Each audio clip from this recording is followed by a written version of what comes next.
第二届国家语言发展会议伫咧今仔日起稿，主要由文化部负责的台湾台语、马祖语甲台湾手语，拢总有7场分区论坛，每一场拢会以语言意识、在地发展、教学现场甲国家语言专职机构4大议题来做讨论。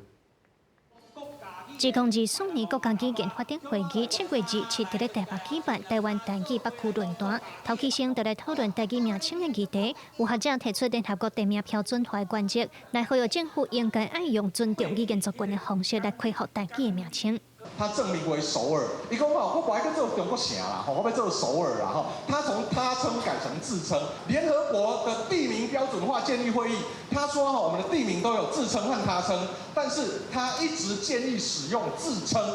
就是你家己安怎叫你就用啥啦，你自己应该有命名权。何信汉指出，河洛话是客家族群对台语的称呼，闽南语是70年代国民党政府硬塞的。伊认为强迫台语族群接受家己无介意的名称，这是违反国际人权公约的表现。另外，要学者批评目前的双语政策，和英语的资源超过其他本国语言，应当用多语政策来取代平等重视各种语言。有一天我开课，我用台语，我会使边仔拢走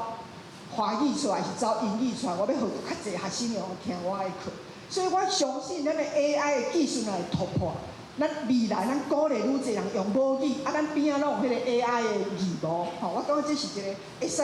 规个政府去思考的问题。国家语言发展会议每一场的分区论坛，拢会以语言意识、在地发展、教学现场，也有国家语言专职机构4大主题来做讨论。然后每一场结束，拢会开放民众问问题。另外，原定第2场会办伫花莲，所因为风台影响到交通，文化部表示会搁另外公告时间。记者卢尚如、林晓凯台北报道。